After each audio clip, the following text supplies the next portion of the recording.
Cass was the youngest and most beautiful of 5 sisters. Cass was the most beautiful girl in town. Half Indian with a supple and strange body, a snake like and fiery body, with eyes to go with it. Cass was fluid, moving fire. She was like a spirit stuck into a form that would not hold her. Her hair was black and long and silken and moved and whirled about as did her body. Her spirit was either very high or very low. There was no in between for Cass. Some said she was crazy. The dull ones said that. The dull ones would never understand Cass. To the men, she simply seemed a sex machine, and they didn't care whether she was crazy or not. And Cass danced and flirted, kissed the men, but except for an instance or two, when it came time to make it with Cass, Cass had somehow slipped away, eluded the men. Her sisters accused her of misusing her beauty, of not using her mind enough. But Cass had mind and spirit. She painted, she danced, she sang, she made things of clay. And when people were hurt, either in the spirit or the flesh, Cass felt a deep grieving for them. Her mind was simply different. Her mind was simply not practical. Her sisters were jealous of her because she attracted their men. And they were angry because she felt she didn't make the best use of them. She had a habit of being kind to the uglier ones.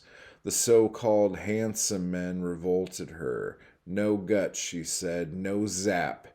They are riding on their perfect little earlobes and their well-shaped nostrils, all that surface and no insides. She had a temper that came close to insanity. She had a temper that some called insanity. I met her at the West End bar several nights after her release from the convent. Being one of the youngest, she was the last of the sisters to be released. She simply came in and sat next to me. I was probably the ugliest man in town, and this might have had something to do with it. Drink, I asked. Sure, why not? I don't suppose there was anything unusual in our conversation that night. It was simply in the feeling Cass gave. She had chosen me, and it was as simple as that. No pressure. She liked her drinks and had a great number of them. She didn't seem quite of age, but they served her anyhow. Perhaps she had a forged ID. I don't know.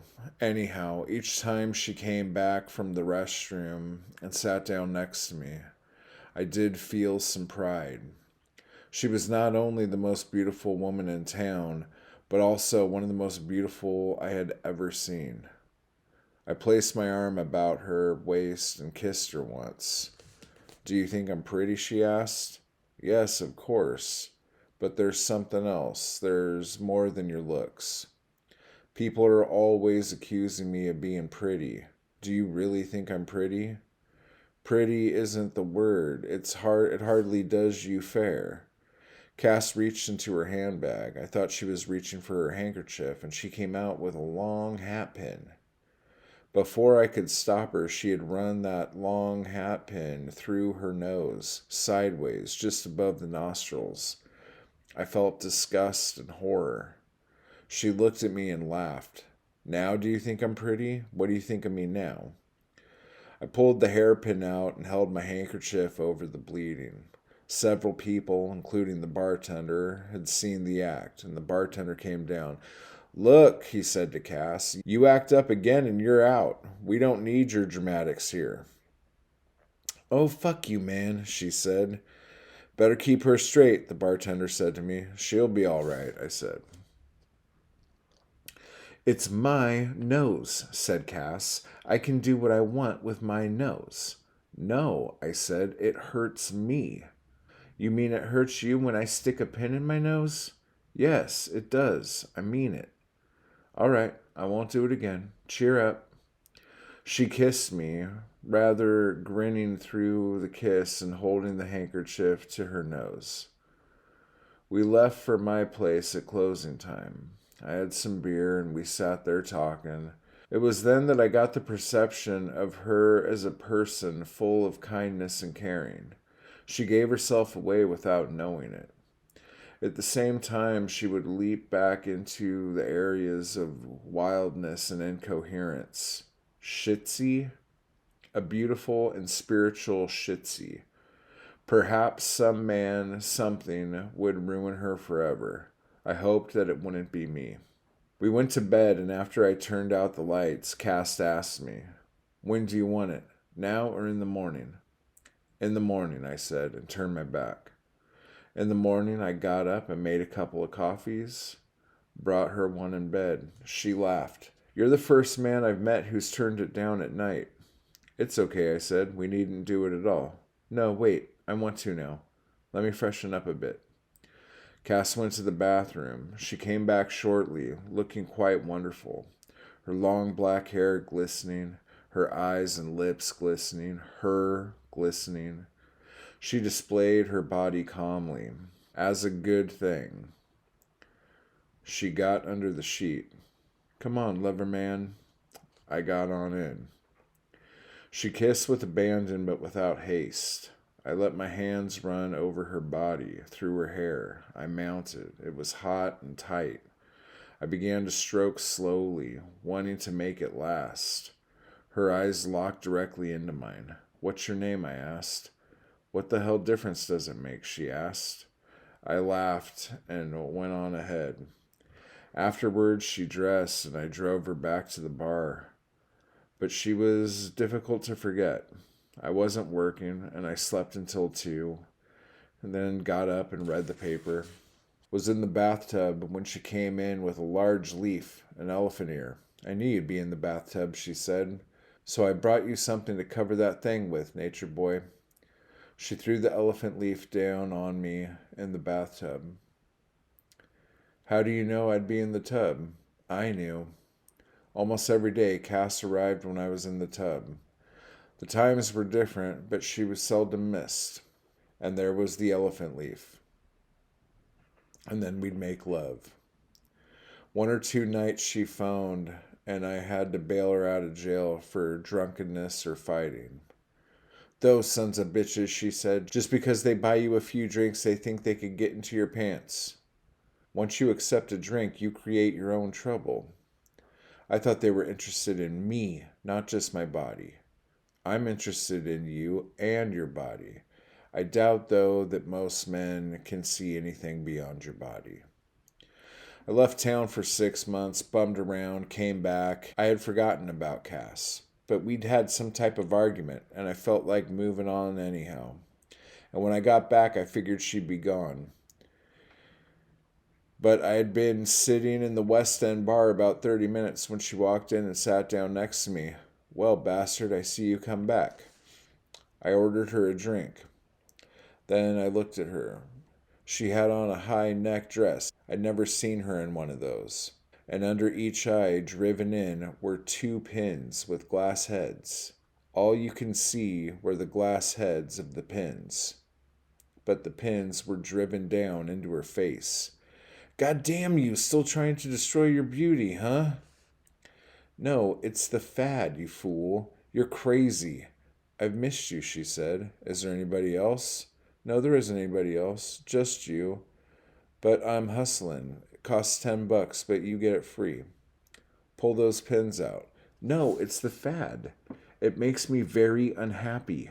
"Are you sure?" "Hell yes, I'm sure." Cass slowly pulled the pins out and placed them into her purse. "Why do you haggle your beauty?" I asked. "Why don't you just live with it?"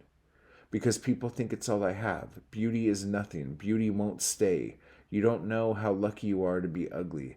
Because if people like you, you know it's for something else." "Okay," I said, "I'm lucky." "I don't mean you're ugly. People just think you're ugly. You have a fascinating face." "Thanks." We had another drink. "What are you doing?" she asked. "Nothing. I can't get on to anything. No interest." Me neither. If you were a woman, you could hustle. I don't think I'd want to make that close a contact with so many strangers. It's wearing. You're right, it's wearing. Everything is wearing. We left together. People still stared at Cass on the streets. She was still a beautiful woman, perhaps more beautiful than ever. We made it to my place, and I opened a bottle of wine, and we talked. With Cass and I, the talk always came easy. She talked a while, and I would listen, and then I would talk. Our conversation simply went along without strain. We seemed to discover secrets together. When we discovered a good one, Cass would laugh that laugh, only the way she could. It was like joy out of fire. Through the talking, we kissed and moved closer together. We became quite heated and decided to go to bed. It was then Cass took off her high-neck dress, and I saw it, the ugly, jagged scar across her throat. It was large and thick. "God damn you, woman," I said from the bed. "God damn you, what have you done?" I tried it with a broken bottle one night. Don't you like me anymore? Am I still beautiful? I pulled her down on the bed and kissed her. She pushed me away and laughed. Some men pay me that $10 and then I undress and they don't want it. And I keep the 10. It's very funny. Yes, I said. I can't stop laughing. Cass, bitch, I love you. Stop destroying yourself. You're the most alive woman I've ever met. We kissed again. Cass was crying without sound. I could feel the tears. That long black hair lay behind me like a flag of death. We enjoyed and made slow and somber and wonderful love. In the morning, Cass was making breakfast. She seemed quite calm and happy. She was singing. I stayed in bed and enjoyed her happiness. Finally, she came over and shook me. "Up, bastard. Throw some cold water on your face and pecker and come enjoy the feast." I drove her to the beach that day. It was a weekday and not yet summer, so things were splendidly deserted. Beach bums and rags slept on the lawns above the sand. Others sat on stone benches sharing a lone bottle. The gulls whirled about, mindless yet distracted. Old ladies in their 70s and 80s sat on benches and discussed selling real estate left behind by husbands long ago killed by the pace and stupidity of survival. For it all, there was a peace in the air, and we walked about and stretched on the lawns and didn't say much. It simply felt good being together. I bought a couple of sandwiches, some chips, and drinks, and we went and sat on the sand eating. Then I held Cass and we slept together for about an hour. It was somehow better than lovemaking. There was flowing together without tension. When we awakened, we drove back to my place and I cooked dinner. After dinner, I suggested to Cass that we shack together. She waited a long time looking at me. Then she slowly said, "No." I drove her back to the bar, bought her a drink, and walked out. I found a job as a packer in a factory the next day, and the rest of the week went to working. I was too tired to get about much, but that Friday night I did get to the West End bar. I sat down and waited for Cass. Hours went by. After I was fairly drunk, the bartender said to me, "Sorry about your girlfriend." "What is it?" I asked. "I'm sorry, didn't you know?" "No." "Suicide. She was buried yesterday." "Buried?" I asked. It seemed as if she would walk through the doorway at any moment. How could she be gone? "Her sisters buried her." "A suicide? Mind telling me how?" "She cut her throat." "I see. Give me another drink." I drank until closing time. Cass, the most beautiful of 5 sisters, the most beautiful in town. I managed to drive to my place and kept thinking I should have insisted she stay with me instead of accepting that no. Everything about her had indicated she had cared. I had simply been too offhand about it, lazy, too unconcerned. I deserved my death and hers. I was a dog. No, why blame the dogs? I got up and found a bottle of wine and drank from it heavily. Cass, the most beautiful girl in town, was dead at 20. Outside, somebody honked their automobile horn. They were very loud and persistent. I sat the bottle down and screamed out, "God damn you, you son of a bitch, shut up!" The night kept coming on in, and there was nothing I can do.